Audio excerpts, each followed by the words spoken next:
할렐루야. 반갑습니다. 자, 오늘 이제 부흥회를 맞이해서 오늘 그 온라인 부흥회입니다. 그래서 이제 오늘 공중의 새와 들의 백합화라는 그런 주제로서 마태복음 6장 25절과 그 34절의 그 말씀을 가지고 우리가 귀한 말씀의 시간들을 좀 나누도록 하겠습니다. 사랑하는 그 성도 여러분, 오늘 이 밤에 이 귀한 자리에 온라인으로 함께 앉아 계신 여러분 한 분 한 분을 보면서 제 마음이 벌써 이제 뜨거워져요. 자, 우리는 오늘 예수님의 이 산상수훈의 이 한복판에 지금 우리가 서 있습니다. 마태복음 6장으로 한번 보게 되어지면, 자, 이 말씀은요, 세상에서 가장 그 유명한 그 말씀 가운데서 하나이면서 동시에 세상에서 가장 지키기 어려운 그 말씀 가운데 하나입니다. 염려하지 말라 이거죠. 여러분, 염려 없이 사는 사람이 있습니까?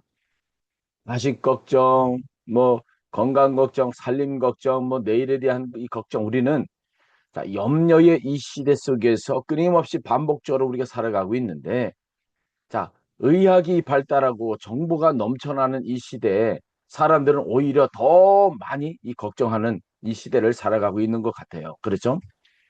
알아야 할 것이 많아질수록 우리 힘으로는 감당할 수 없는 일들이 더 선명하게 보이기 때문에 그렇습니다.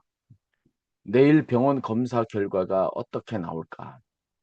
자녀가 자, 어떤 길을 걷게 될지, 그 자녀의 그 미래는, 자녀의 이 취직은, 끊임없이 우리에게 주는 이 염려의 이러한 굴레들을 우리가 벗어나기가 참 쉽지는 않습니다.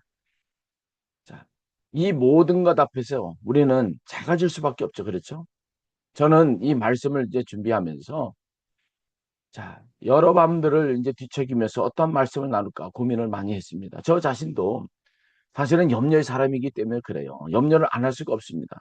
제가 인도 선교사로 이제 선교 사역하면서 이제 사역 현장의 이 일들은 많이 확장이 되어지고 또 선교 후원금은 점점점 줄어들고 필요 한번 또 가끔씩 또 문자로 이제 선교비가 줄어들었다는 후원하기가 좀 어렵다는 그 문자를 받을 때마다 가슴이 이제 철렁철렁 할 때가 너무 많이 있습니다. 선교지에서 아이가 열이 펄펄 끓던 밤, 병원까지 몇 시간을 가야 했던 그 깜깜한 그 산길 위에서 저는 하나님보다 제 두려움을 더 크게 붙든 적이 있었습니다. 그런데 오늘 밤 저는 그때 제가 잊고 있었던 것이 무엇인지를 여러분과 함께 나누고 싶어요. 오늘 밤 예수님은 그 염려의 그 한복판에 서서 우리에게 두 가지 그 얼굴을 이제 보여주십니다. 하나는 공중의 새를 자 올려다보는 그 얼굴이고 또 하나는 들의 백합화를 내려다보는 그 얼굴입니다. 그리고 그 얼굴, 그 두 얼굴 사이에서 예수님은 말씀하시죠. 하나는 들의 백합화를 내려다보면서 너희는 이것들보다 더 훨씬 귀하다 이거죠. 오늘 밤 저는 이 말씀을 통해서 여러분께 한 가지를 전하고 싶습니다. 여러분이 가지고 있는 그 염려에 짓눌려 있다면 그것은 여러분 자신이 얼마나 존귀한 존재인지를 잃어버렸기 때문에 그렇습니다. 그리고 더 나간다면 그 존귀함이 어디서 왔는지를 잃어버렸기 때문일 수도 있을 거라 저는 생각을 합니다. 오늘 밤 우리는 그 존귀함의 근원이신 예수님께 함께 나가려고 지금 하고 있습니다. 오늘 본문을 한번 살펴보도록 할게요. 자, 염려는 이방인의 언어다라고 말씀하고 있는 그 본문이 있어요. 그러면서 동시에 자, 너희는 하나님의 자녀다라고 하는 것을 우리에게 검증할 수 있는 그 본문의 그 말씀이 있죠. 오늘 우리가 한번 읽었었던 그러므로 내가 너희에게 이르니 목숨을 위하여 무엇을 먹을까 무엇을 마실까 몸을 위하여 무엇을 입을까 염려하지 말라. 목숨이 음식보다 중요하지 아니하며 몸이 의복보다 중요하지 아니하냐라는 마태복음 6장 25절의 그 말씀입니다. 예수님이 이 말씀을 하신 그 자리를 한번 우리가 상상 한번 해볼까요? 갈릴리 호숫가 그 산 위. 자, 듣는 사람 대부분이 그날, 어, 자, 많은 사람들이 왔죠. 자, 그 사람들은 하루하루를 자, 벌어서 먹고 사는 사람들이고, 가난한 어부와 그 농부들이었을 거예요. 먹을 것과 그리고 입을 것에 대한 그 염려는요, 그들에게 사치가 아니라 아니면 그들의 생존에 문제가 걸린 이 일이었을 거예요. 그런데 예수님은 바로 그 사람들 앞에서 염려하지 말라라고 말씀하고 있어요. 자, 이것은 부른 자의 이 훈계가 아니라 십자가에서 자기 목숨까지 내어 주실 자, 그분이 생존을 그 염려하는 사람들에게 주시는 자, 사랑의 위로입니다.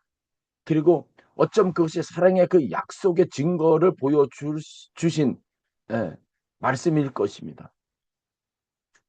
32절을 한번 보세요. 이는 다 이방인이 구하는 것이라. 너희 천부께서 이 모든 것을 너희에게 있어야 할 줄을 아시느니라 라고 말씀하고 있습니다. 여기서 예수님은 염려를요, 이방인의 그 언어라고 부르고 계세요. 왜일까요? 이방인에게는요, 아버지가 없기 때문에 그래요. 자기를 돌보는 이가 자기 자신뿐이지. 자, 그렇기 때문에 사람은 염려할 수밖에 없습니다. 그러나 우리에게는요, 자, 천부, 자, 하늘 아버지가 계신다 말씀하고 있는 거예요. 예. 우리가 염려한다는 것은요, 알게 모르게 우리 자신을 고아처럼 대하고 있다는 말이기도 합니다. 오늘 이 밤에 우리는 그 고아의 그 언어를 내려놓고 하나님 아버지의 자녀로 오늘 우리는 돌아가야 하는 거예요. 성도 여러분, 우리가 여기서 우리 자신을 한번 돌아보기를 원합니다. 우리가 얼마나 자주 이방인의 언어를 우리가 기도합니까? 그 언어들을 한번 보면 하나님 이것 좀 해주세요. 저것 좀 해결해 주세요. 하면서 정작 자 그분의 자 그 하나님이 나의 아버지시라는 사실을 잊어버릴 때가 여러분 많지 않습니까? 종은 주인에게 여러분 애원합니다. 자, 그런데 하나님의 그 자녀들은요, 아버지께로 나가서 신뢰로 말하게 돼 있죠. 오늘 밤 저와 여러분은 자, 이 예배당에서 설 때 우리의 기도가 애원이 아니라 신뢰의 이 고백으로 바뀌기를 간절히 소망을 합니다. 26절과 28절 한번 보면 자, 여러분 존귀한 존재라고 하는 것을 분명히 말씀으로 나타내 보여주고 계세요. 자, 공중의 새보다 들의 백합화보다 자, 여러분은 자, 존귀하다 하나님은 말씀하고 있습니다. 마태복음 6장 26절을 보며 공중의 새를 보람 심지도 않고 거두지도 않고 창고에 모아들이지도 아니하되 너희 천부께서는 기르시나니 너희는 이것들보다 귀하지 아니하냐라고 말씀하고 있어요. 새는요, 씨 뿌리지도 않고 곳간에 쌓아주지도 않아요. 그런데 희한하게도 굶어 죽지 않아요. 왜 그럴까요? 하나님 아버지께서 기르기 때문에 그런 거예요. 드레베카파는 수고하지도 않고 길쌈도 싸지 않잖아요. 그런데 솔로몬의 모든 영광보다도 아름답다라고 말씀하고 있습니다. 하나님이 이삐시기 때문에 그런 겁니다. 성도 여러분, 여러분은요, 새보다 백합화보다 훨씬 존귀한 사람들이에요. 하나님이 어찌 여러분들을 굶기시고 또 벌거벗겨 두시겠습니까? 이 말씀을 깊이 했던 한 사람이 있습니다. 덴마크의 이 신학자이죠. 쉐렌 키에르 케르고예요. 그는 어린 시절 아버지로부터 예수님을 사랑하는 아이가 되어라라고 하는 그 말씀을 들으면서 신앙의 훈련을 받으면서 자라났습니다. 평생 예수님을 사랑하다가 42해의 짧은 생애를 마감한 자, 덴마크의 신학자 참 너무 아깝죠. 좀 일찍 조금 더 살았으면 좋았을 텐데. 그런데 그는요. 공중의 새와 들의 백합화라고 하는 이 짧은 이 본문을 두고 무려 14번이나 설교를 했을 만큼 이 말씀을 사랑했습니다. 그가 이 본문에서 배운 것은 바로 세 가지죠. 첫 번째, 여러분, 침묵을 배웠다는 거예요. 그리고 순종을 배웠다는 겁니다. 그리고 삶의 기쁨을 배웠습니다. 자, 새는 자기 먹이를 두고 불평하지 않습니다. 백합화는 자기 옷을 두고 부끄러워하지 않아요. 그저 하나님이 지으신 자리에서 하나님이 주신 것으로 존재하는 것이죠.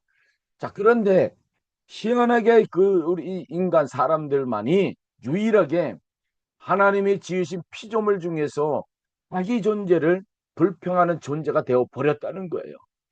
그러나 성도 여러분, 여기에서 키에르케르가 우리에게 전하고 싶은 가장 깊은 진리는 이거죠.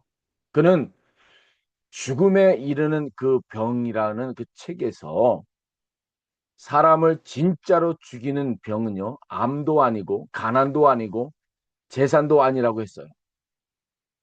사람을 죽이는 진짜 병은요, 절망입니다. 절망. 그가 말한 이 절망이란 사업의 실패나 명예의 이 상실이 아니라 하나님을 떠나서 자기 존재의 근원을 잃어버린 그 상태를 말하고 있는 겁니다. 여러분, 여기서 우리가 말씀 가운데 한번 보세요. 새는 하나님을 떠나지 않았어요. 복합은 하나님을 떠나지 않았습니다. 그러나 사람은 하나님을 떠날 수도 있고 그 순간부터 새보다 못한 존재로 스스로를 끌어내리게 되는 것이죠. 오늘 밤 우리가 염려에 짓눌려 있다면 그것은요, 우리가 새보다 못한 자리로 내려가고 있다는 신호인 겁니다. 하나님 오늘 밤 우리를 다시 그 존귀한 자리로 부르고 계신다는 사실을 기억했으면 좋겠습니다. 다윗은요, 시편 8편에 이렇게 노래했어요. 사람이 무엇이기에 주께서 그를 생각하시며 인자가 무엇이기에 주께서 그를 돌보시나이까. 그를 하나님보다 조금 못하게 하시고 영화와 존귀의 관을 씌우셨나이다. 다윗은요, 하늘의 별들을 바라보면서 이 시를 썼어요. 그 광대한 우주 앞에서 사람이란 얼마나 작은 존재입니까? 그런데 하나님은요, 그 작은 사람에게 영화와 존귀의 관을 씌우셨다라고 자, 노래하고 있는 것이죠.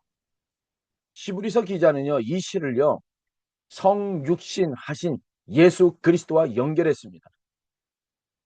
하나님이 사람의 몸을 입고 오신 그 사건 그 자체가 사람이 얼마나 존귀한 존재인지를 보여주는 최고의 증거라는 겁니다. 인간이 그만큼 존귀하고 아름다운 존재예요. 그래서 우리는 인간을, 우리 사람을 귀하게 여겨야 됩니다. 하나님이, 자, 하나님이 귀하게 여기시기 때문에 그런 거죠. 창조주가, 자, 그 인간을 향해서 피조물의 몸을 입고 오셨습니다. 이보다 더 큰 존귀함의 선언이 어디 있겠어요? 사랑하는 성도 여러분, 저는 이 대목에서 여러분에게 묻고 싶어요. 여러분은 스스로를 존귀하다고 여기십니까? 아니면 쓸모없다고 여기십니까? 세월이 흐르고 몸이 약해지고 예전처럼 활동하지 못하게 되면서 마음 한구석에서 나는 이제 짐이 되었구나라는 그 생각이 여러분 마음에 날마다 스며들지는 않습니까? 사랑하는 성도 여러분, 그러한 생각이 들 때 그것은 거짓말이에요. 마귀가 속삭이는 일들입니다. 하나님이 여러분에게 씌우신 그 존재의 그 관은 여러분의 건강이나 그 능력에 따라서 빚어지는 것이 아니라 그것은 여러분이 하나님의 형상으로 지음을 받았다는 그 사실, 그리고 예수 그리스도 피값으로 사신 바 되었다는 그 사실에 근거하는 거, 그것을 기억해야 됩니다. 여러분에게 씌워진 그 관은 결코 낡지가 않습니다. 녹슬지도 않아요. 그래서 오늘 34절 한번 보십시오. 그러면 내일 일을 위하여 염려하지 말아라. 내일 일은 내일 염려할 것이요 한날의 이 괴로움은 그날로 족하다. 자, 이 말씀을 저는 이렇게 풀어드리고 싶어요. 내일의 염려는 내 것이 아니다. 하나님의 것이에요. 하나님의 것. 시간을 만드신 분이 시간의 문제도 책임지시지 않겠습니까? 욥기서를 보면 욥은요, 우리가 상상할 수 없는 그 고난을 겪었어요. 재산도 잃고 자녀를 잃고 건강을 잃었습니다. 그런데 욥기 42장 10절은 이렇게 기록하고 있습니다. 욥이 그의 친구들을 위하여 기도할 때 여호와께서 욥의 공경을 돌이키시고 여호와께서 욥에게 이전 모든 소유보다 갑절이라 주신지라. 아멘. 욥의 그 고난 속에서 욥은 회복이 되었습니다. 언제 시작됐습니까? 자기 문제를 붙들고 있을 때가 아니라 오히려 그 시간에 남을 위해 기도하기 시작했을 때인 거예요.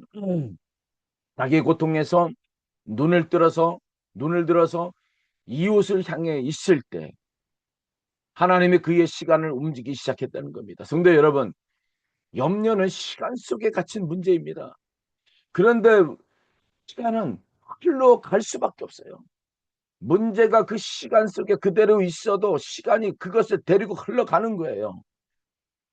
우리가 그것을 붙드는 것은 문제가 아니라 시간의 주인이신 하나님이 붙드는 것이죠. 바울은 빌립보서에서 이렇게 말씀하고 있습니다.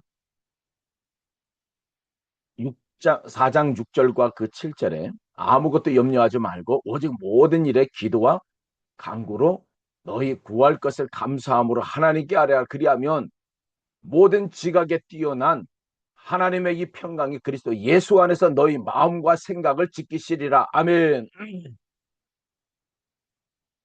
바울이 이 말씀을 쓴 곳은 어딘가요? 로마의 감옥이었어요. 그렇죠? 자, 몸이 쇠사슬에 매인 채 재판의 결과도 알 수 없는 채 이 편지를 썼다는 거예요.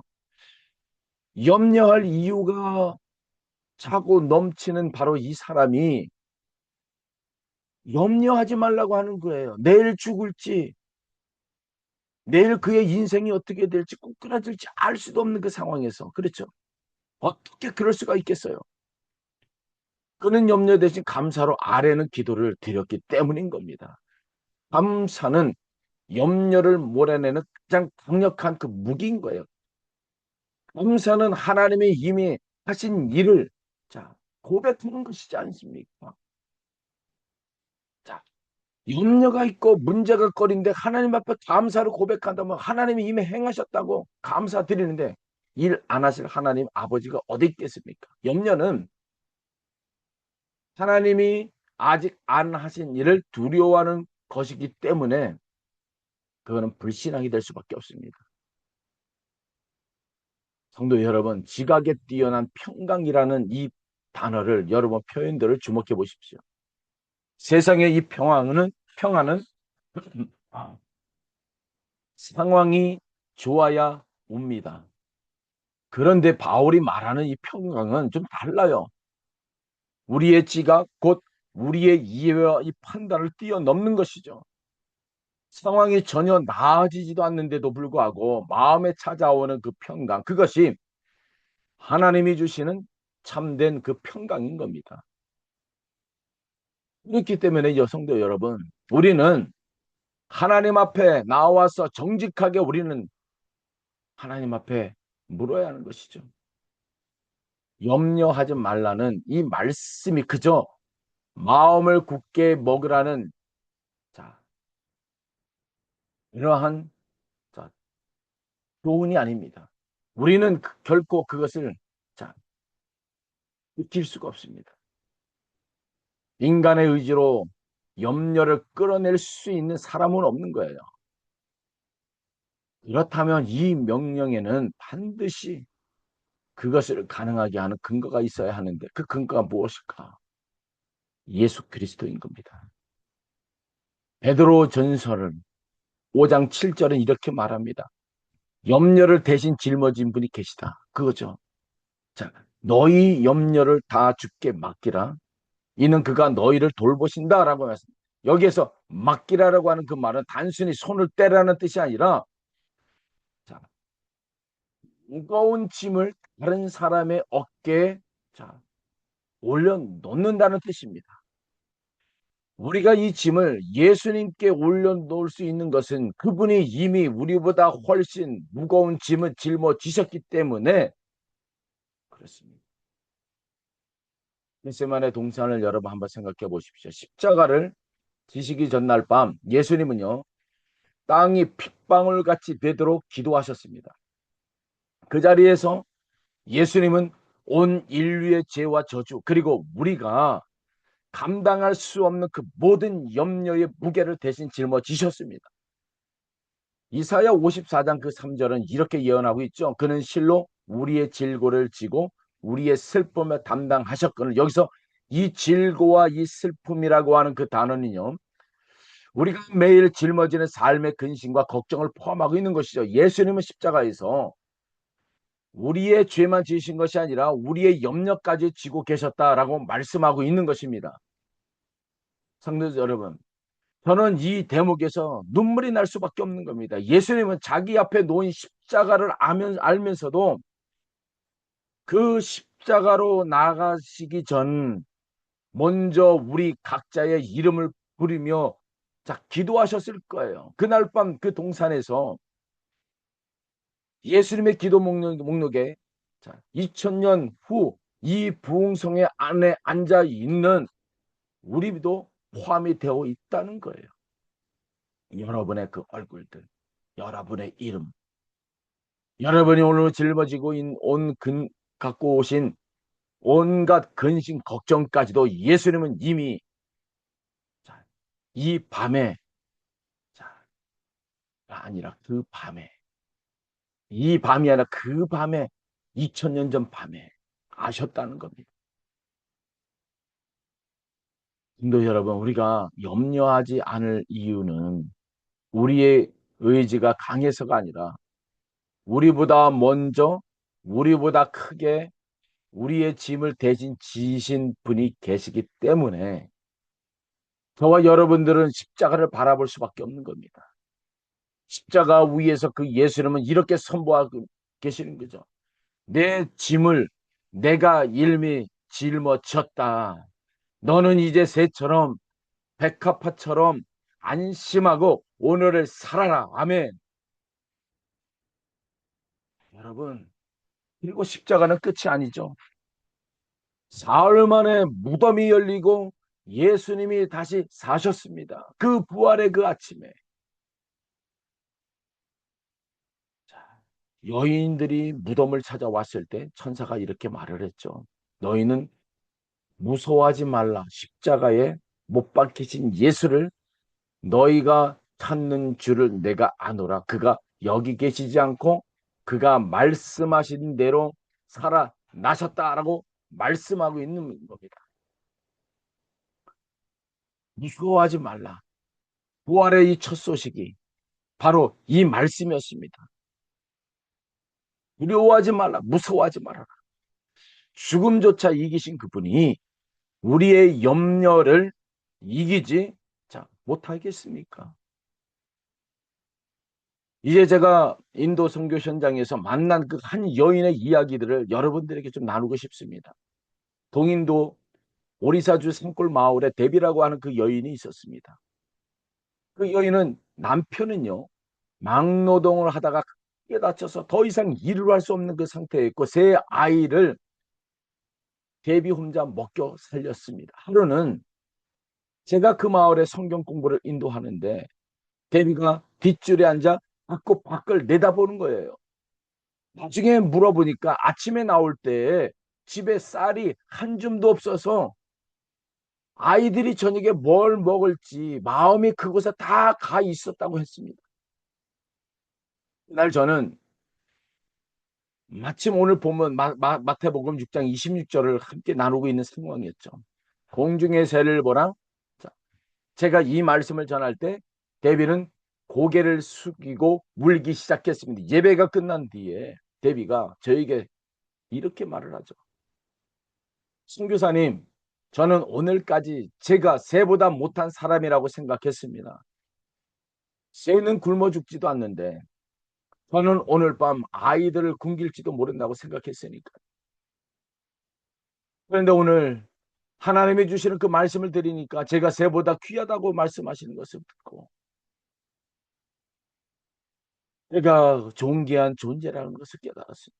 하나님이 새를 먹이신 것처럼 저도 먹이시지 않겠습니까? 라고 결단한 그 여인의 그 모습을 보면서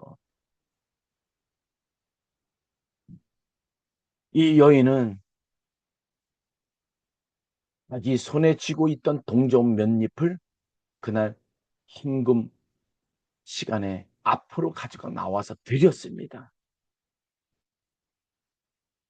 이 이야기를 들은 이 행동을 본 이 사람들이 놀라죠. 오늘 먹을 양식, 밀가루, 이 조금 한 뭉태기를 살 돈, 저는 물었습니다. 놀라서. 이걸 드리면 오늘 저녁 어떻게 하냐. 그런데요, 놀랍게도요, 이 대비, 이 자매는요, 선교사님, 오늘 하나님께서 저를 새보다 귀하다고 여기신다는 것을 말씀해 주셨는데, 이 믿음을, 어, 잃어버리고 싶지 않습니다. 그리고 하나님이 아실 것입니다. 라고 그 믿음. 그러면서, 자, 한낱 가지고 있었던 근심, 그 걱정이 다 떨어져, 그 기쁨이 피어나고 감사로 하나님 앞에 올려드리는 그의 모습을 보았을 때, 그날 저녁 놀라운 일이 벌어지지 않았겠습니까? 예배에 참석했던 다른 마을 사람들 한 사람 한 사람이 자기 밭에서 거둔 이 쌀 한 자루를 아무 말 없이 이 대비 자매 집 앞에 놓고 갔다는 사실들이에요. 그 사람은 대비의 사정들도 몰랐죠. 그저 오늘 예배 중에 마음이 감동이 있어서 자 그렇게 했다고 합니다. 대비는 그 쌀 한 자루를 끌어안고 마당에서 주저앉아 한참을 울었다고 합니다. 그런데 성도 여러분, 여기서 이야기가 끝나지 않아요. 그로부터 몇 달 뒤에 데비의 남편의 상태가 급격하게 빠지고 있는 상황이었죠. 지역 진료소에서는요, 손을 쓸 수 없다고 하면서 도시에 큰 병원으로 이제 가라고 했지만, 사실 그 데비 자매는 그럴 돈이 없잖아요.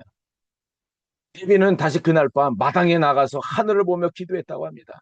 주님, 저는 그날 새보다 귀하다고 말씀을 해주셨는데, 오늘 저도 그 말씀 또 붙잡습니다. 그런데 제가 지금 남편이 죽어갑니다.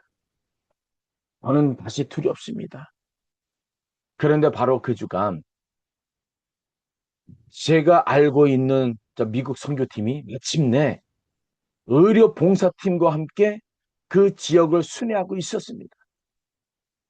저는 이 데비의 이 가정을 전혀 모른 채 그 마을에 도착했고 데비의 남편을 진찰할 의료팀 의사가 응급 조치를 해주고 있었어요. 데비는 그 순간을 두고 이렇게 말합니다. 선교사님, 그날 저는 알았다. 하나님은 제가 가장 필요로 할 때 정확한 시간에 사람을 보내신다는 겁니다. 몇 해가 지난 뒤 저는 그 마을 다시 한번 들어갔죠. 데비는 이제 그 마을의 여성 기도 모임을 이끌고 있더라고요. 그녀가 가장 즐겨 나누는 말씀이 바로 이 말씀이에요. 공중의 새를 보라였습니다. 사랑하는 성도 여러분, 데비는요, 신학을 배우지는 않았지만 그러나 그녀는 이 한 구절로 염려의 사슬을 끊어버렸어요. 그 사슬이 끊어진 그 자리에는 언제나 예수 그리스도가 계셨다는 겁니다. 오늘 밤 저는 한 사람의 이야기를 더 나누고 싶어요. 이 이야기는요, 제가 아직 어느 자리에서도 나눈 적이 없는 제 마음 깊은 곳에 오래 간직해온 이야기입니다. 소뱅골의 그 한 어촌 마을에 빔나라고 하는 그 여인이 있었죠. 그녀의 그 남편은 벵골만으로 나가서 고기를 잡는 그 어부였습니다. 그 바다는 이 계절풍이 몰아치면 순식간에 배를 삼켜 버리는 위험한 바다로 유명했죠. 이 빔나 이 자매는 결혼한 지 15년 동안 남편이 바다로 나갈 때마다 뜬 눈을 밤을 지새웠다고 합니다. 그녀는 내게 이렇게 말을 건네죠. 성교사님, 저는 매일 밤 파도 소리를 들으면서 남편이 살아오기를 기도했다는 거죠. 그런데 그 기도가 점점 두려움으로 바뀌었다는 겁니다. 그래서 그녀, 그래서 그녀는 이렇게 이야기합니다. 저는 남편을 걱정하는 것이 아니라 최악의 상황을 상상하면서 미리 슬퍼하는 사람이 되어버렸다라고 하고 있는 겁니다. 무슨 말이죠? 아직 다가오지 않을 이 최악의 상황까지도 미리 슬퍼하는 사람이 되었다라고 하는 거예요. 그 염려가. 제가 그 마을을 방문했던 그 주간에 실제로 큰 태풍이 일어나서 비와도 벵골마다 덮쳤다는 그 소식이 전해졌죠. 이 빔나의 그 남편은 이미 사흘 전 바다로 나간 이 상태였고 아무 연락도 닿지 않는 그런 상태였습니다. 마을 전체가 사람이 다 죽었다고 하면서 빔나의 오두막을 찾아갔습니다. 그녀는 방구석에서 무릎을 끌어안고 있었습니다. 얼굴은 눈물로 얼룩져 있었고 손은 떨리면서 바다바다바다 떨리면서 그녀는 저를 바라보면서 선교사님, 저는 오늘 밤 남편을 잃은 것 같습니다.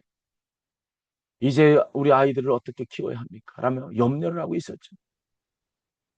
저는 그 순간 무슨 말을 해야 할지 제가 봐도 통에 배가 안 뒤집힌 것이 없을 것이라서 엄청나고 왜냐하면 육지까지도 물에 잠겼기 때문에 그렇죠. 그리고 저는 그녀의 곁에 앉았습니다. 그리고 성경을 펴서 오늘 본문에 마태복음 6장을 조용히 읽었습니다. 공중의 새를 보라. 심지도 않고 거두지도 않고 창고에 모아들이지도 아니하되 너희 천부께서 기르시나니. 자, 이 빔나는 그 말씀을 듣고 선교사님, 저 바다 위에 지금 제 남편이 있는데 새 이야기가 저에게 무슨 위로가 됩니까? 있는 말이죠. 그래서 저는 자매에게 이렇게 얘기했죠. 저도 지금 이 순간 어떤 말도 자매님의 두려움을 없애드릴 수 있는 것은 없습니다. 그러나 제가 확실히 하는 것은 저 바다 위에도 하나님이 계신다는 겁니다. 저 바다의 파도도 하나님의 손 안에 있습니다라고. 그날 밤 저희는 이 빔나와 함께 밤새도록 기도를 했습니다. 새벽까지 이어진 기도 가운데 이 빔나는 처음으로 이렇게 기도합니다. 주님, 저는 남편을 제 힘으로 지킬 수가 없습니다. 저는 오늘 그를 주님께 맡깁니다. 주님이 그를 붙드시든지 데려가시든지 저는 주님이 하나님이심을 믿습니다. 그 기도를 드리는 순간 빔나에 떨리던 목소리가 조금씩 낮아지고 안정을 찾아가는 것을 느꼈습니다. 다음 날을 저녁 무렵에 마을 앞바다에서 함성이 들려오기 시작합니다. 빔나의 남편을 태운 그 배가 폭풍을 피해서 마을 항구로 대피했다가 했다는 그 소식이 들려오면서 사람들이 뛰어들어가는 것이죠. 이 장면은요, 맨발로 뛰어나가서 남편을 끌어안고 오열을 했습니다. 그런데 여러분, 저에게 더 잊혀지지 않는 것이 있는데, 그날 저녁 빔나가 저를 찾아와 이렇게 말했죠. 송교사님, 저는 어제 남편이 돌아와서 기뻐 우는 것이 아니었습니다. 저는 어제 새벽 제 남편을 주님께 맡기던 그 순간에 이미 눈물이 다 쏟아냈습니다. 남편이 죽든 살든 저는 이미 평안했습니다. 남편이 살아나오라는 것은요, 그저 하나님이 주신 덤입니다라고 고백을 하는 것이었죠. 저는 이 말씀을 듣고 그 자리에서 함께 감사로 영광의 찬송을 불렀죠. 빛나는 결과가 나오기 전에 이미 자유로워졌다는 거. 그것이 바로 오늘 우리에게 말씀하고 있는 이 참된 평안이 바로 이 말씀이에요. 그 몇 해가 지나서 빛나의 남편은 나이가 들어서 이제 바다 일을 그만두고 육지에서 이제 작은 구멍가게를 하는 그 사람이 되었는데 그녀는 이제 그 마을에 기도하는 어머니로 이제 소문이 났기 시작한 것이죠. 여러분, 이제 저는 오늘 밤 이 말씀을 여러분의 교회에 향한 말씀으로 선포하고 있습니다. 왜 교회가 부흥해야 합니까? 교회가 살아야 하는 그 이유가 있습니다. 오늘 본문의 논리를 그대로 따라가 보면 하나님이 공중의 새와 들의 백합화를 돌보시는 그 이유는요. 그분의 피조물이기 때문에 그렇습니다. 그런데 교회는 단순한 피조물이 아니라 에베소서 5장 26절에 이렇게 말씀하고 있잖아요. 그리스도께서 교회를 사랑하시고 그 교회를 위하여 자신을 주심같이 하라. 교회는 하나님이 자기 몸값을 치르고 사신 몸이에요, 여러분. 새보다 백합화보다 그 어떤 피조물보다도 하나님의 마음이 가장 깊이 담긴 곳이 바로 교회라고 하는 것입니다. 오늘날 많은 그 교회가 그리고 많은 성도가 염려에 짓눌려 생기를 잃어버려 갑니다. 그리고 다음 세대가 줄어드는 것을 보며 염려하고 재정이 어려운 것을 보면서 염려하고 세상이 교회를 조랑하는 것을 보며 위축하고 있어요. 그러나 성도 여러분, 오늘 본문의 그 원리를 교회에도 그대로 한번 적용해 보십시오. 하나님이 새 한 마리도 잊지 않으신다면 하나님의 아들의 핏값으로 사신 교회를 어찌 잊으시겠습니까? 교회가 부흥해야 하는 그 첫 번째 이유가 여기에 있는 것이죠. 교회는 하나님의 집이요. 하나님이 가장 존귀 여기는 처소이기 때문인 것이죠. 우리가 염려로 묵직된 그 교회가 아니라 아버지의 돌보심을 신뢰하는 담대한 교회로 살아날 때 그 교회를 통해서 하나님의 영광을 드러내신다는 겁니다.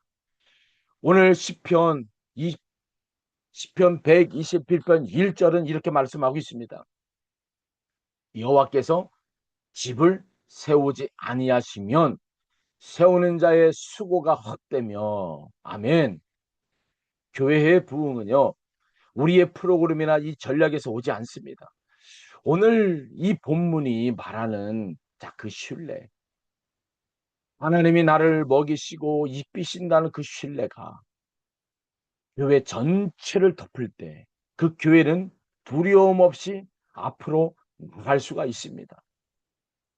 이 데비 자매가 굶주림의 그 염려를 내려놓고 헌금을 하나님 앞에 드렸을 때 하나님이 마을 전체를 움직이신 것처럼 딥나가 사벌의 이 두려움을 내려놓고 평안에 기도를 드렸을 때 그녀가 다른 여인들을 위로하는 사람이 된 것처럼 성도 한 사람 한 사람이 염려를 내려놓고 그 한 사람을 통해서 교회가 살아나는 거예요. 부흥은 큰 사건에서 시작이 되지 않고 오늘 이 자리에 앉아 계신 한 분 한 분이 염려를 내려놓고 그 순간 그 작은 순종에서 시작이 되어지는 것입니다. 사랑하는 성도 여러분, 여러분은 하나님의 존귀한 자녀입니다. 그 자리로 돌아오십시오. 너희는 먼저 그의 나라와 그의 의를 구하라. 그리하면 이 모든 것을 너에게 더하시리라.